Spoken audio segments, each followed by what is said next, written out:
What's up, guys? Ming the Merciless 93 back with another video here, part 4 in the series Sweating John for PokerVIP.com.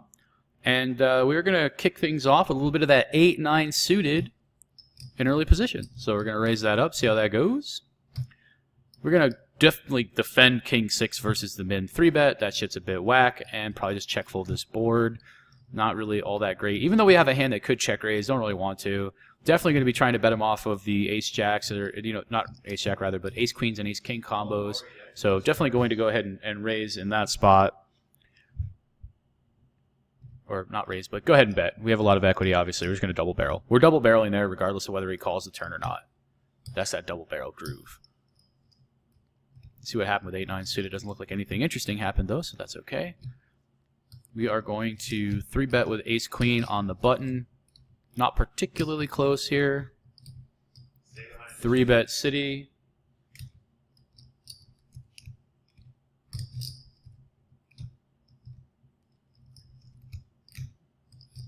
We've got the 10-7 offsuit, which I would not raise on the button given how crazy the guy in the small blind is playing. And we get re-raised, and we're just going to have to fold. But that's not going to happen that often. Like, it's still a fine 3-bet. Yeah, it's never happy to get 4-bet from the under-the-gun guy, but generally people aren't over-bluffing in spots like that. We're still going to be 3-betting because he's going to call or fold at pretty high frequency.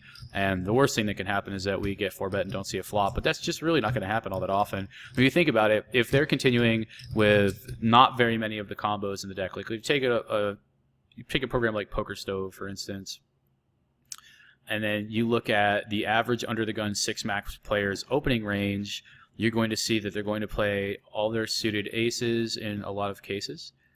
And they're going to have all of these suited Broadway combos, right? And then they're going to have all these pocket pairs down to like 4s or 5s or something like that. So there's just a fuck ton of these combos in their opening range. There's going to be a fuck ton of combos in their opening range. And, yo, man, you're like loud as fuck when I'm making this video.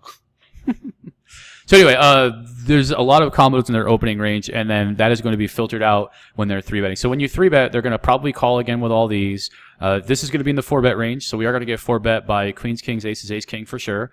And then all the rest of these are probably just going to be flat calling or folding. So some of these suited aces are going to probably have a mixed strategy, but a lot of these are going to go down the drain. And these suited Broadway cards are mostly just going to call. I mean, you dominate a lot of those. You dominate king, queen. Some of those combos are going to fold call. Obviously, blocking the ace-queen combo is pretty hard, whatever. And then these pocket pairs are probably mostly going to call. So if you see, he's opening, let's say 17% of the hands, you're really only going to get 2.6%. So that's going to leave fucking, 14% of the hands or so. That's a very infrequent 4-bet frequency. And then even if they decided to bluff you, you're really not adding that many bluffs. Like even if they started bluffing a ton here, you're still going to get 2/3 of their range is going to call or fold, and then you just get to go from there. So it's really better than it seems in some cases, or that it feels like in general. So we're going to take it back here to the ace-5. Sorry, I missed some hands. We're going to go back and play this queen 6 suited hand as well. Okay, so we have the queen 6 of diamonds, and we get a raise, and I would just fold this. This has not all that great from a playability perspective post-flop. The queen 6 of diamonds, we're just going to go ahead and fold, especially with the psychopath behind us. Again, we're just getting to the area where we're 3-betting too many combos if we're just 3-betting non-straight, non-combo draw Broadway combos for the most part. Instead of doing this with queen 6, think about all the combos that you could have that would either be something like 5-6 or queen 9.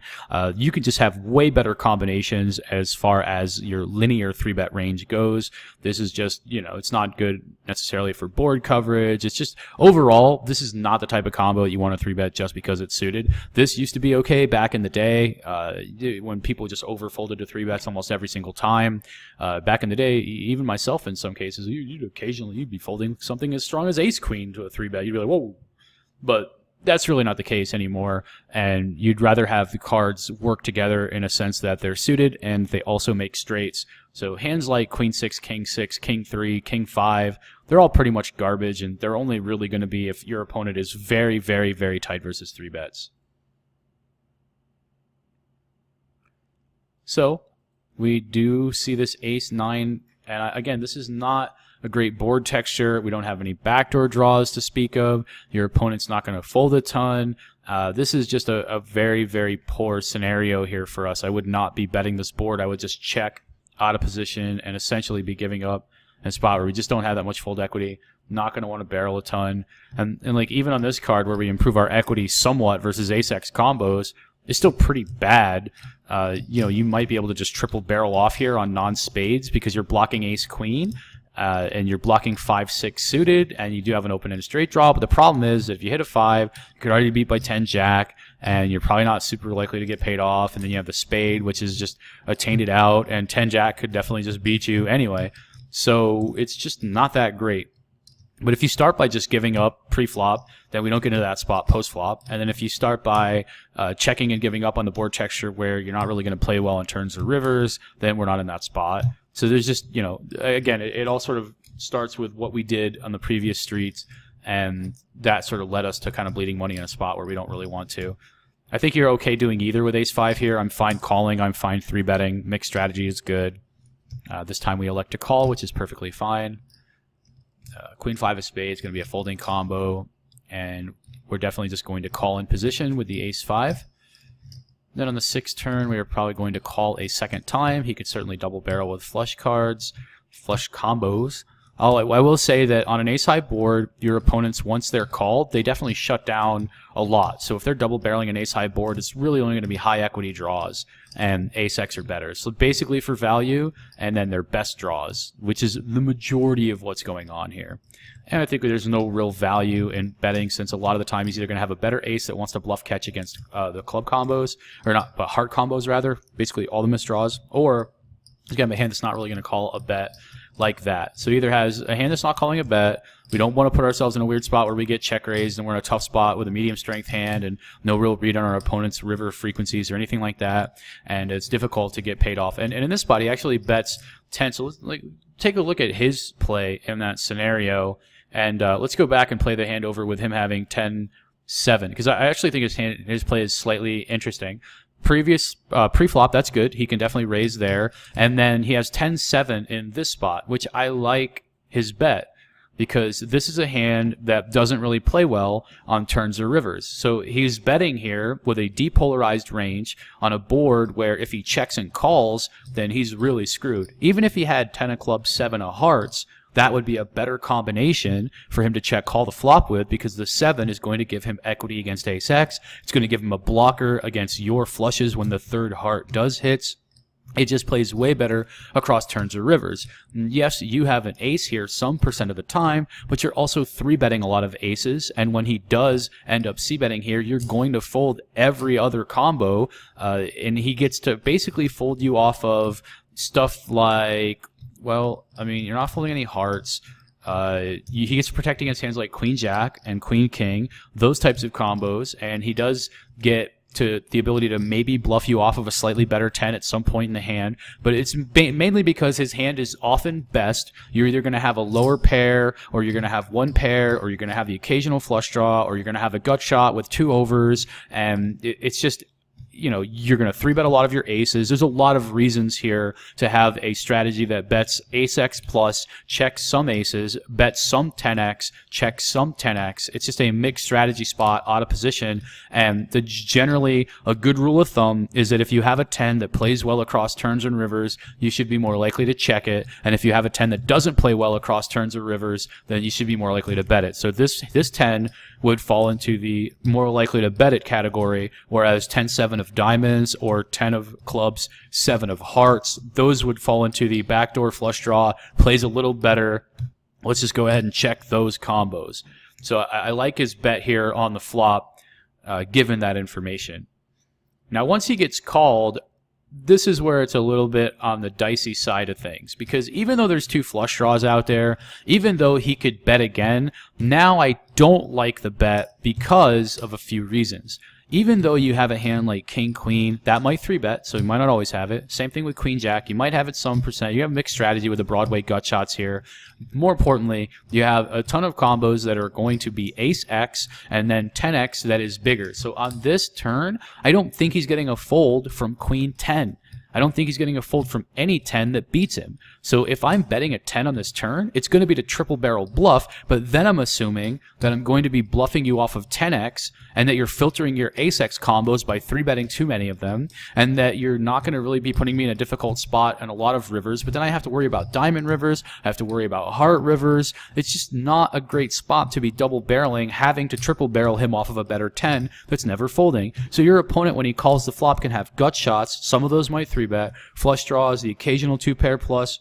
Not a ton of those. The main reason why you're betting a 10 is to win the pot immediately. Let me just be clear when I say that. You're not betting a 10 for thin value on the flop, even though you sometimes, by definition, do get quote-unquote thin value by them having calling hands that you're ahead of. But you're mainly betting because you have initiative, your hand doesn't play well against turns or rivers, and you want to win the pot right now. You don't want them to call. You'd rather just win the pot and just be done with it. But that being said, we get stuck. We see a turn card, they have a call, and you're going to have ace-x combos. They're going to have 10x that's better. They're going to have hands that don't fold here. So you're at an inflection point with 10x in this spot, specifically of the clubs, where you're going to want to check a really high percentage of the time. You're going to want to check your diamond combos. If you didn't check them on the flop all the time, you have a mixed strategy there. And you're just going to want to check a lot of your 10s here. You're also going to check a couple of your ace-x combos. Not a ton. Ace-x of diamonds makes a lot of sense to check in this spot. So yeah, but I think that this goes clearly into the check range or bet range. And I think if we go bet, then we're not going to be able to bluff a ton of the rivers, and he's going to make 2-pair or a flush on a lot of the rivers or the occasional straight, and he's just never going to fold an ace, and it's just not a good board texture for any of that shit. So I would just check the 10 and go from there. Check the 10 and play well.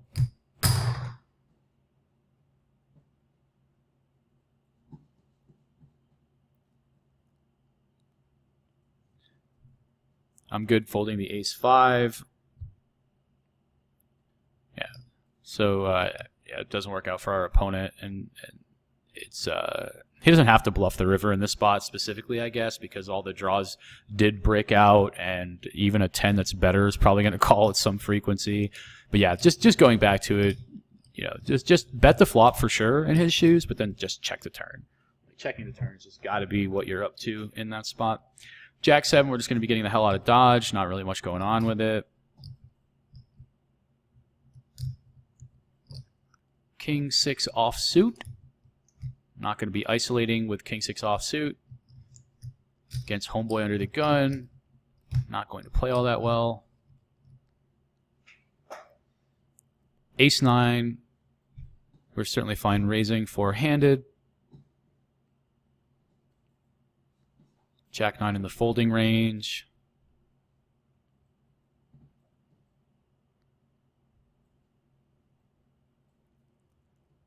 King Deuce offsuit. You can make a case for raising it on the button depending on the frequency at which your opponents are defending.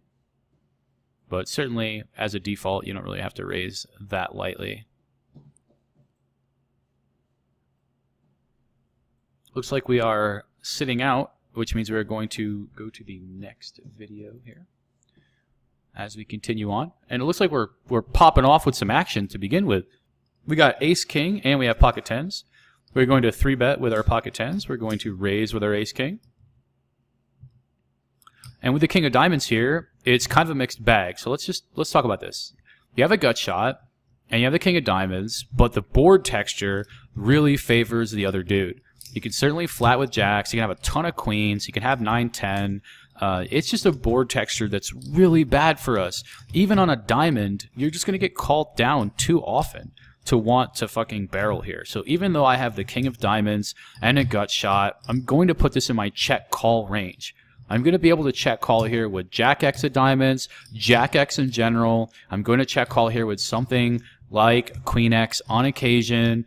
You're just going to have a pretty robust check call range, and I think that this is a pretty good hand to have in your check call range, since if you bet, you're not going to have a ton of fold equity. If you check, he might decide to check back and let you realize some of that equity, and you do sometimes have the best hand when he's firing on the flop, and then let's say he decides to take a hand like 4s and bluff because the board's good or whatever it is, for whatever reason. He bets the flop, you check call, maybe he just checks back, and then you can bluff him off of those showdown-bound pairs that are slightly ahead of you on the river. So there's a world where you can definitely continue here successfully by bluffing and you don't get raised, and you get to realize more equity. And this is just kind of a board that's really going to favor the flat call dude, and it's kind of a nightmare for us in general. So I would prefer to just have this in my check range, call a reasonable sized bet, and then go from there. Don't think about this in terms of I'm out here naked as fuck on a bungee cord dangling around in the wind with ace king, with a king of diamonds. Think about this in terms of the entirety of your range.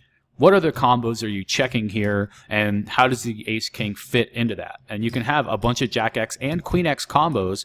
Hands like queen 10 suited, check the flop. Hands like jack 10 suited, check the flop. So you are, when you're constantly getting into this checking spot, then you're going to have hands that are going to protect your ace king. Like when you look at this ace king and you think about it in terms of just your hand, you're thinking, oh man, how the hell am I ever gonna? I just got to bet, you know, it's whatever. I got this shit going on. And if I check, it just kind of feels too weird. Sure, it feels weird with this specific combo, but when you're checking and you're calling with queen 10 and jack 10 and jack 9 suited and the rest of your linear 3-bet range that interacts here from a medium strength perspective, jack X of diamonds, that type of shit, whatever, it's not so bad because ace king is kind of protected. You know, he's lifted up by those guys. Those guys are there for him. They pick him up and they take him crowd surfing. So just don't be afraid to be checking and calling in a spot like this with exactly this type of combo, and think about it in terms of the entirety of your range and how it interacts and how things are going to progress through the hand rather than just any one scenario. Like I have ace king, I'm playing ace king as ace king. Play your range, man. Play your range. So on this board, I'm fine with the check, and I like double checking with the tens. Like betting is not the worst, but checking is certainly fine. And I think you can just bet for value, but not a pot size bet. A pot size bet is crazy. Like a pot size bet is just way too crazy. You're just going to get called by 8x, the weirdo ace x that they have, and you're not really going to give value for anything. I think your bet sizing on that river with tens should be like 5. It should be a third pot. You're trying to get a call from king high or pocket nines, and maybe they bet pocket nines on the turn, and there's just not much else for them to have. They're just not going to call with a non-boat combo unless it's specifically king high, and it's not going to be a spot where they call unless it's kind of on the attractive side. So that's a spot where you want to make a really small bet to just sort of force them into the call, where you don't really bluff that often. You're not really repping any bluffs. Like you 3-bet, what the hell are you bluffing with in that spot? You're basically never bluffing. So I would definitely go ahead and make it so that your sizing is a lot smaller. They have a little bit of room to call with their king high combos. It's really all you're getting a call from on the 8 river. Now it's different if the river is a more, you know, like a 3 or a 4, then maybe they'll call a bit more often with smaller pairs. But on an 8 specifically, you've just sunk all of their battleships. Like all their deuces through 7s, that shit got sunk on the river. So now they don't have a bluff catcher unless it's king high. So your sizing has to be really small. But if the river's like a 2, well, now you've got 3s through 7s, and that's a high percentage of combos it'll call. So there's a very, very big difference between seeing an 8 on that river and seeing a deuce on that river. Pocket queens, we go ahead and bet. Jack 8 of clubs, we min-raise on the button, which I'm on board with. And on this turn card, yeah, we probably want to exercise a little caution. Their range is split up between the occasional ace high, jack X, deuce X, or better, and then of course pairs, 3s all the way up. And it's a pretty easy spot to value bet the river. Definitely going to value bet that river against jack X and then medium pairs, any of those pairs. Now in this spot, he had the best hand, but that's okay because against the mathematical portion of his range that's going to call, we're going to be doing just fine. He's probably going to bet a jack on the river himself rather than check, so you're really just worried about like king high hitting a king. You know what I mean? Like mostly his range is ace high and then 3s up. So it's going to be a value bet there for sure with queens on that king river even. This is some weird shit. It goes raise, 3-bet, call. I guess we can get involved with 6s here. It's not super amazing. Certainly okay with it. Don't hate it. And now we're just going to be checking and folding on this board texture, though. Too many players in the pot. Not really many ways to improve, despite having the 6 of spades. Every now and again, there's an 8 lurking in the weeds or whatever, but you're going to see pocket 10s and pocket jacks from somebody way too often here.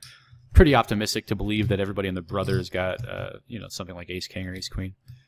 I think we could just go ahead and bet the king on the turn, so I like this. And your sizing can be 30 cents. That's good. Like that one. Yeah, we are the hell out of here. Definitely raising up with the ace 4 of diamonds.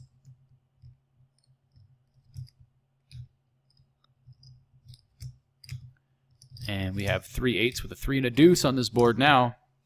There goes the idea that someone had an 8, and somebody with pocket 3s or pocket deuces is on tilt right now. Yeah, his bet sizing's whack too.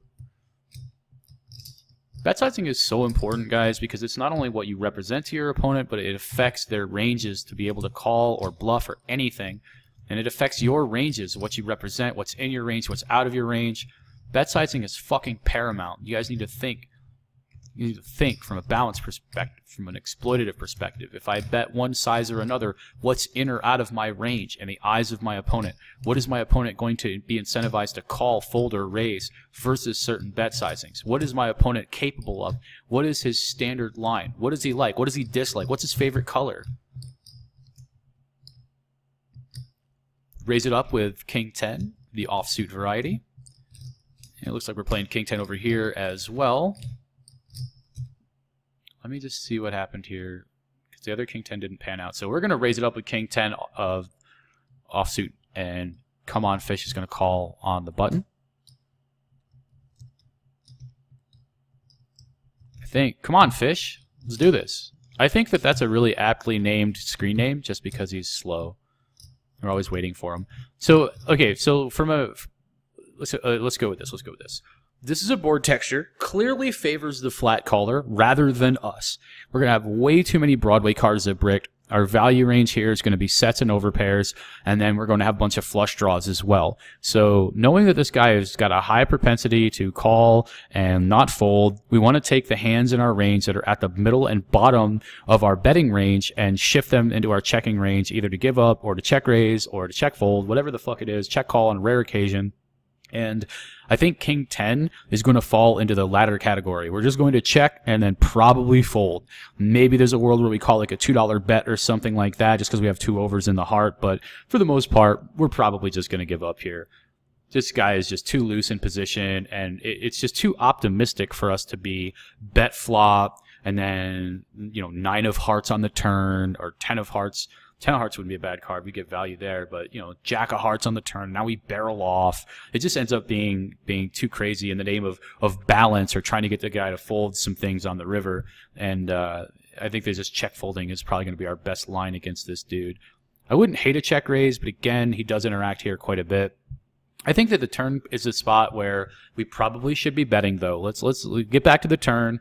And we already know that this opponent bets too much. And he bets with way too wide of a range. So if his play is going to be congruent with what we've previously seen, we can reasonably assume that on the 3-8-5-4, 3-8-5 with 2 hearts rather, he's going to bet 6-7. He's going to bet ace deuce. He's going to bet a lot of hands, and the 4 isn't going to really do much for him other than maybe pocket 4s, which may not bet the flop. 6-7 would have bet the flop. Flush draws, I'm assuming, would mostly bet the flop. So when our opponent checks back, we could say he doesn't have a straight, he doesn't have a set, he's not slow playing, and he doesn't really have a flush. So what does that narrow his hand down to? Ace high, because he was smart enough to check back in the other spot with his ace X that he 3-bet with or whatever. He definitely has ace high here. And then he has some hands that might just be giving up with queen high, king high, jack high, but same time, we've seen him bet a fuck ton.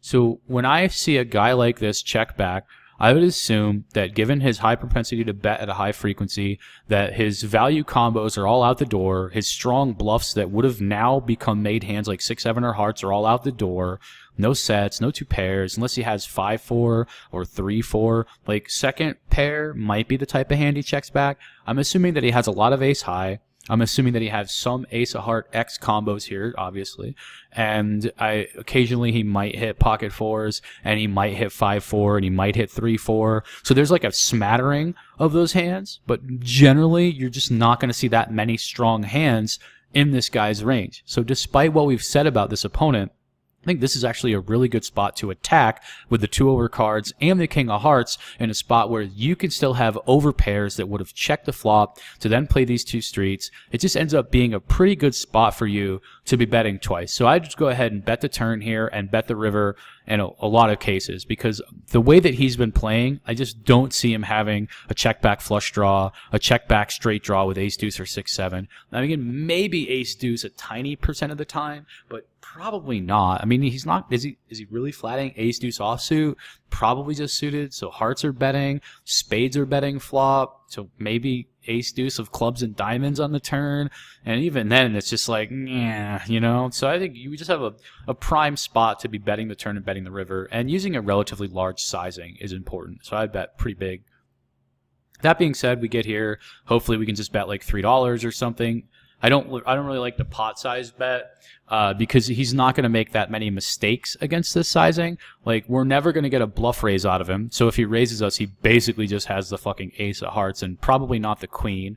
If you had bet 250, maybe there's a world where he raises with the jack or the queen. So betting small and calling a raise might induce a bluff. He might value bet worse, and it makes a little bit more sense to use a smaller sizing when everybody checks down like this, because a lot of his hands, generally when he's in this spot, he would have just bet a bunch of airball combos on the previous street. So he doesn't really have spades here, and the kind of hearts that he has are just going to be one heart Broadway combos a lot of the time. He's going to have like jack 9 offsuit with a jack of hearts, ace jack offsuit with a jack of hearts. He has a lot of ace X combos that are checking back and playing this way anyway. So he could have ace of hearts 10 for sure. And you can have ace of hearts jack, ace of hearts queen, ace of hearts king. Probably not, because he probably 3-bets that. Maybe he 3-bets ace queen. So he doesn't have a ton of those. We're getting down to the ragged ones. Like, he can have ace of hearts 3 if he's calling with the offsuit combos. It's hard to say.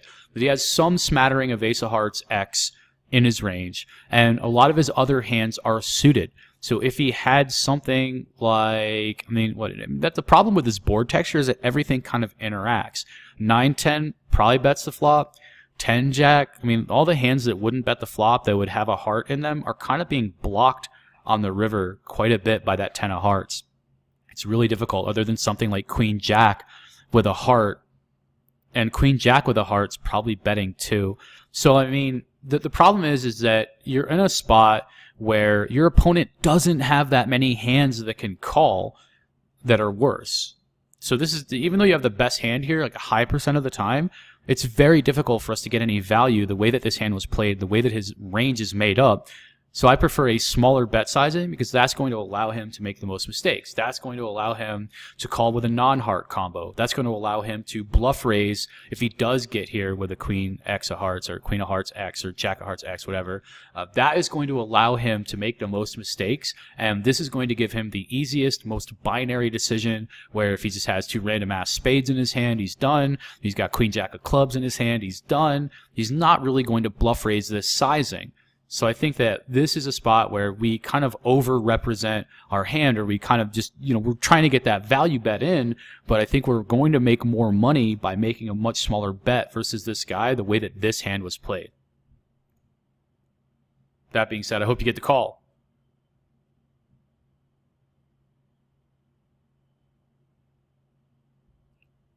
All right, guys, we're going to play this 9-7 of diamonds and this ace-queen, and then we're going to do a little bit of a quick-ass series recap. Give John a couple of things to focus on going forward, and who knows, maybe we'll do this again in the future. Raise it up with 9-7, 3-bet pocket threes. I like a 3-bet with pocket threes there.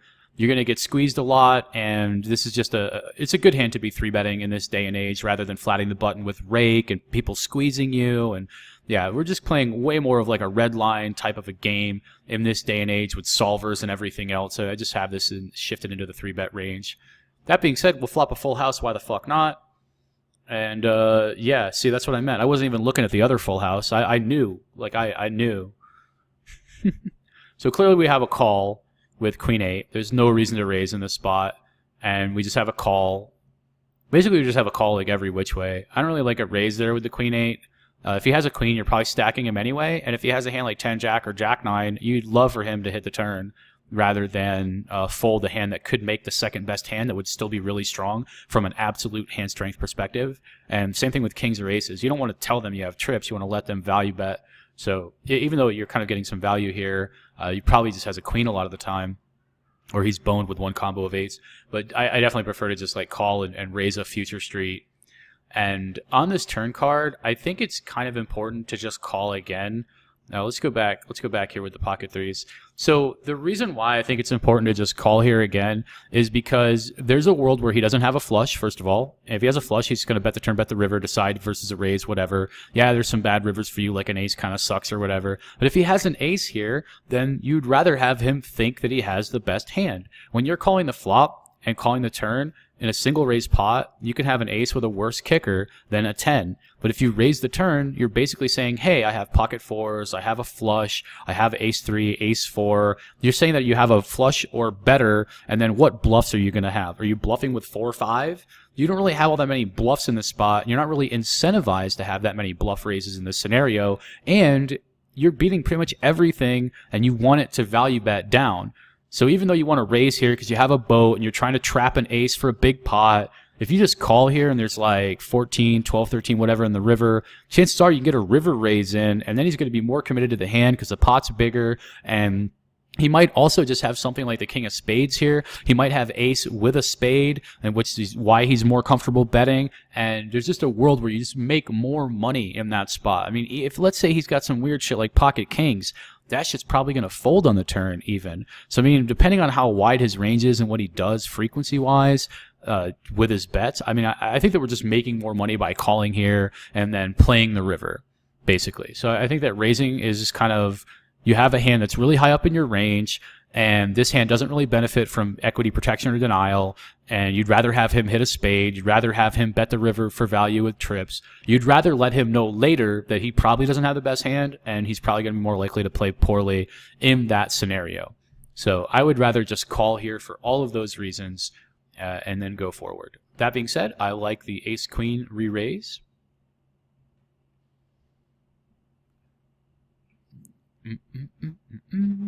Five deuce down the drain. Queen 8, looking for that value bet on the river. I don't really like overbetting. Again, you're just taking away his ability to make mistakes. If he has a queen, you would have probably made more money by just flatting and raising a turn or raising the river, giving him more opportunities to think that he has the best hand and that he's value betting you. And if he has kings or aces, he might get away from it here. Not necessarily, players at these stakes probably don't, but this is definitely a very scary bet for this guy. And this is also going to stop him from check jamming. What if this dude has ace queen and you overbet? He's just going to be done with it. But if you bet like 380 or 420, there's a chance he check jams for value since he beats all of your other queens. I think this is going to freeze the action. It's not giving him the ability to bluff. It's not giving him the ability to value bet thinly. So I think that like a lot of what we've seen is you're betting too much out of position for sure, and your bet sizing, whether or not it's a value combo or a bluff, has been poor. Like your bet sizing with your good hands has been way too big, and your bet sizing with your bad hands has been relatively small. So if you're betting as a bluff, you're basically just betting a smaller amount of the pot, half pot, whatever. And if you have a strong hand, like you've made a flush, or you have this boat, you're potting it or overbetting. There's a very big inconsistency between your bet sizing, and I think that it's more important that you think about their range in context, not just to what your sizing is and what that sizing is going to, make them do, but just what you want to accomplish with your range overall, what your opponent's tendencies and the likelihood of them doing one thing or another is, but more importantly, you are not letting your opponents make mistakes. You're taking away your opponent's ability to make mistakes to the point where you're almost giving them pretty easy, straightforward play, which is not what you want to be doing. So I think that we're not inducing enough bluffs from our opponents based on our sizing, and you're putting yourself in a lot of situations where you're bleeding money out of position, a lot of that shit. So there's a lot of good stuff in this video series that we saw in general, and I hope that you guys have learned from it, along with John perhaps learning a thing or two. Looks like we're going to get that call on the river, so that's good, but again, we might have gotten it all. He did have aces there, you see, but now if he bets the flop, he bets the turn, maybe he bets the river, the pot might even be bigger, he might be able to min raise the river. I mean, I think we would have made more money by playing that slightly different. It's good that you got the call there. I still think we were doing a little bit better otherwise. But yeah, that's going to be it for this video series. Hope you guys have enjoyed it. If you like what you've seen, what you've heard, you can check me out on twitch.tv/MingTheMerciless93, at EmperorMing93 on Twitter, and you can also contact me on Twitter or on Twitch if you're looking for personal coaching yourself. Thanks for joining me, guys, and we'll see you for the next video series whenever that shit pops off. Good luck out there.